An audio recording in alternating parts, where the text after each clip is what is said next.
Au début régnaient les ténèbres. Et soudain, le Big Bang a donné naissance à des éléments dont l'expansion est infinie. Le temps, l'espace et la matière.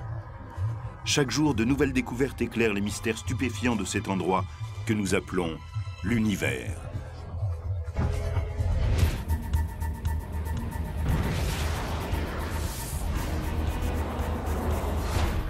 Les pulsars et les quasars sont les monstres du cosmos. Ils sont tellement étranges qu'on est parfois pris à douter de leur existence.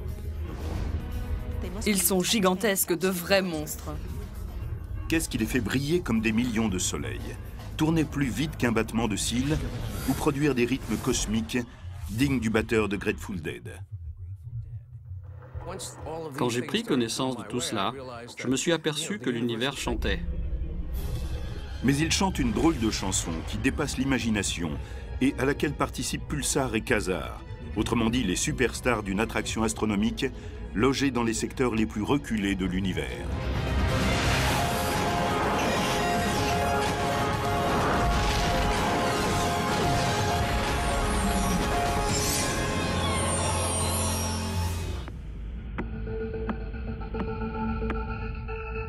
En 1967, les scientifiques ont fait une découverte surprenante. Quelque chose ou quelqu'un nous envoyait des signaux à travers l'espace. Des extraterrestres essayaient-ils de nous faire parvenir un message? Quand on a découvert pour la première fois les pulsars, on est resté stupéfait. Un objet s'allumait et s'éteignait dans la nuit. Qu'est-ce qui pouvait bien produire cet effet? On a donc appelé ces objets LMG pour Little Green Men, petits hommes verts. En Angleterre, des astronomes ont détecté des signaux grâce à un télescope radio primitif. Un grand réseau de poteaux et de câbles tendus sur un terrain d'1,5 hectare. Le premier des signaux ne consistait pas en un pic isolé d'une émission radio. Il s'agissait d'un bip régulier qui se répétait toutes les 1,3 secondes. Très vite, les scientifiques comprirent que cela n'avait rien à voir avec des extraterrestres. Ces signaux provenaient d'une étoile à rotation rapide. C'est ainsi que naquit le mot pulsar, contraction de pulsating star, pour désigner ce nouveau phénomène. Si le pulsar semble clignoter, c'est que l'étoile en rotation envoie des faisceaux d'énergie à partir de son champ magnétique, qui n'est pas aligné sur son axe de rotation. Nous apercevons le faisceau lorsqu'il passe dans notre champ de vision, tel un éclair de lumière. Le rayon issu d'un pulsar fonctionne un peu comme cette balise de détresse. Regardez comme elle clignote. Elle ne fait pas que s'allumer et s'éteindre. À l'intérieur du boîtier se trouve un réflecteur rotatif qui balaye un champ de 360 degrés. Quand nous sommes dans sa ligne de mire et qu'il passe devant nous, nous avons l'impression qu'il clignote à chaque tour. Le pulsar nous semble clignoter pour la même raison.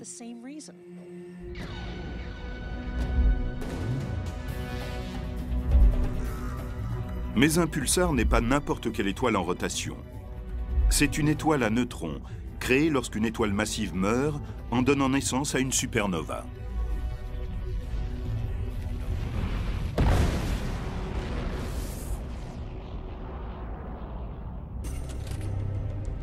L'astrophysicien Pat Slane a une manière fascinante de nous montrer ce qu'il y a après une supernova, lorsque la pression de ce qui reste du noyau de l'étoile ne peut plus s'opposer à la force gravitationnelle.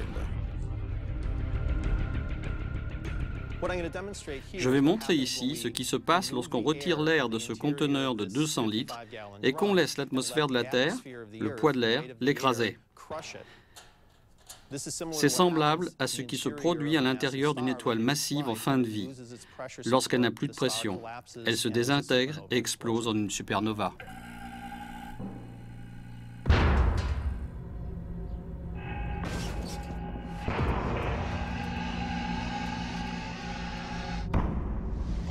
Les restes de l'étoile désintégrée se transforment en étoile à neutrons.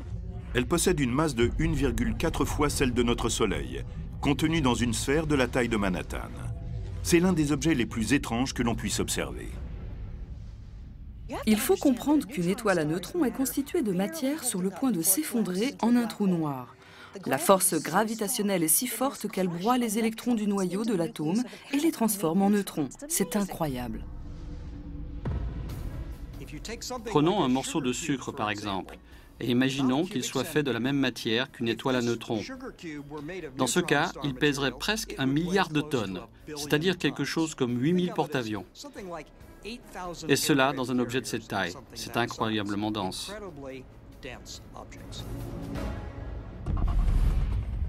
Une jeune étoile à neutrons ne peut s'empêcher de tourner très vite.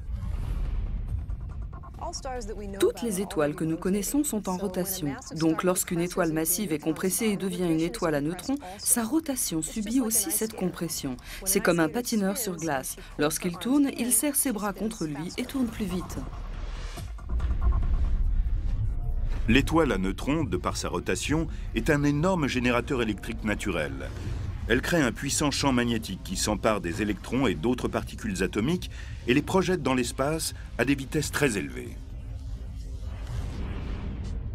Les particules à haute vitesse émettent toujours des radiations. Dans les pulsars, elles prennent la forme de rayons. Ce sont les pulsations que nous voyons, mais uniquement lorsque le rayon est dirigé vers nous. Combien de pulsars connaît-on? Environ 1800. Mais leur nombre augmente rapidement, car nous continuons à en découvrir chaque jour. Mais le nombre de pulsars que l'on peut trouver dans notre galaxie, la Voie lactée, est bien plus important que ça.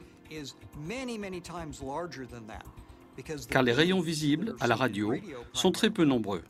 Nous ne voyons donc qu'une infime partie de tous les pulsars qui se trouvent là-haut. Chaque pulsar possède une vitesse de rotation différente. Les plus lents effectuent un tour en 9,437 secondes et les plus rapides 716 tours par seconde. Si nous étions à leur surface, nous filerions à plus de 150 millions de kilomètres à l'heure. C'est environ 10 millions de fois plus vite que sur Terre.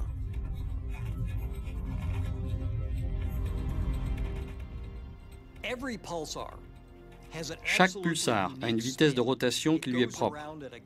C'est comme une empreinte digitale. Donc, si l'on connaît les données de ce mouvement, on peut reconnaître le pulsar que l'on a devant les yeux. Les pulsars ayant leur propre signature, on peut les utiliser pour localiser un point dans l'espace. Cette idée a d'ailleurs été utilisée par la NASA. Certains vaisseaux spatiaux, comme Pioneer et Voyager, que nous avons envoyés dans d'autres parties du système solaire, étaient munis de cartes qui indiquaient l'emplacement du système solaire par rapport à un groupe de pulsars.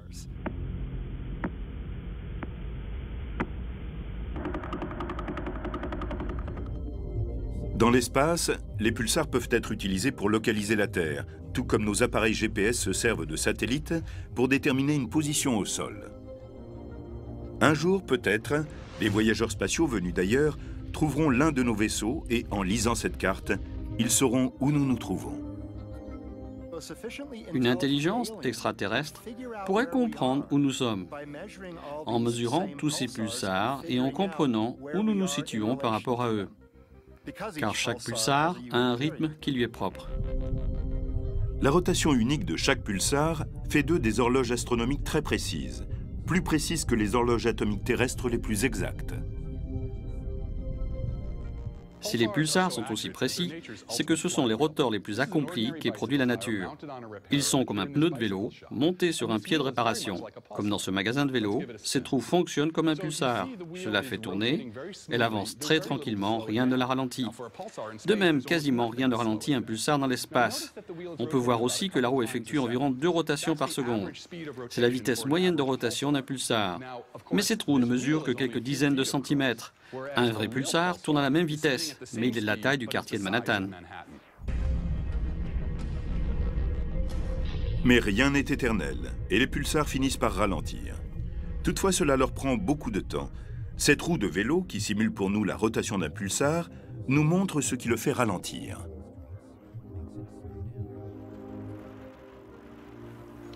Les pulsars convertissent l'énergie de rotation en rayonnement, et durant ce processus, ils sont obligés de ralentir. Voyons comment cela marche avec la roue de vélo. Ici, la roue tourne plus vite. Si je pose ma main dessus, je peux convertir l'énergie de rotation en énergie thermique et la sentir sur mes doigts. Maintenant, la roue a ralenti. Pour les pulsars, on pourrait dire que c'est une plume et non une main qui les ralentit, car ils perdent très lentement leur énergie de rotation. Un pulsar qui effectue une rotation par seconde ralentirait d'1 300e de seconde seulement par million d'années.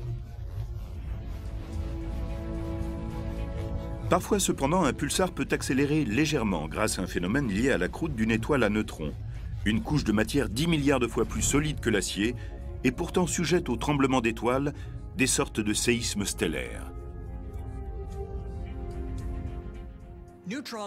Les étoiles à neutrons ne sont pas entièrement solides. Elles ont une croûte incroyablement solide, mais il y a des forces au sein de l'étoile qui peuvent parfois provoquer le craquement de la croûte.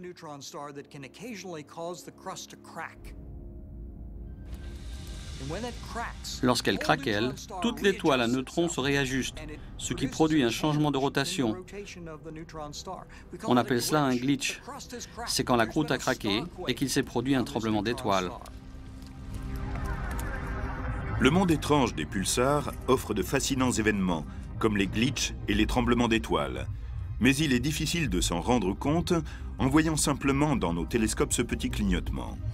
Que se passe-t-il lorsque les pulsars lancent leurs rayons mortels dans les nuages cosmiques après que leurs étoiles parentes ont explosé et créé des trous dans la galaxie?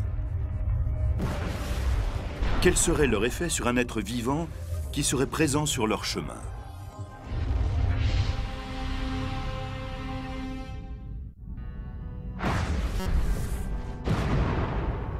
Les explosions de supernovas sont fascinantes.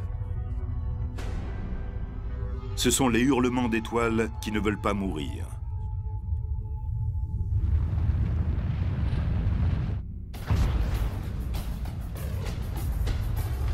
Ces puissantes déflagrations ne se contentent pas de tuer tout être vivant sur leur passage. Une supernova peut anéantir toute trace de civilisation d'une planète qui est en orbite autour d'elle.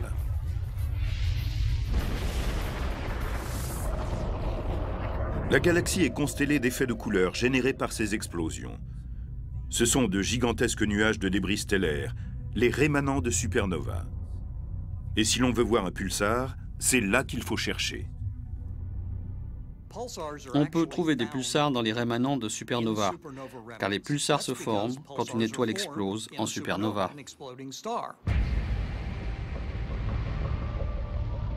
Tandis que certains pulsars s'échappent des rémanents de supernovas, d'autres continuent à tourner à l'intérieur.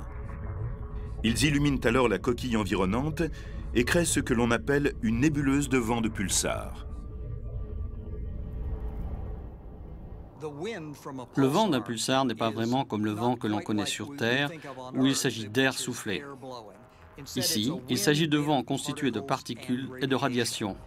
Il souffle à de très grandes vitesses, plus fortes que tout ce que nous connaissons sur Terre, et permettent de transporter de grandes quantités d'énergie. Celle-ci interagit avec la matière restante de l'explosion et cela s'illumine.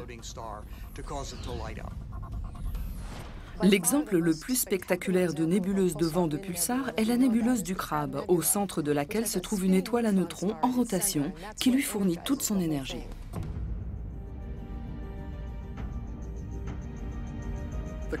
La nébuleuse du Crabe est un célèbre rémanent de la supernova née en 1054 avant Jésus-Christ et qui a été étudié par les astronomes asiatiques.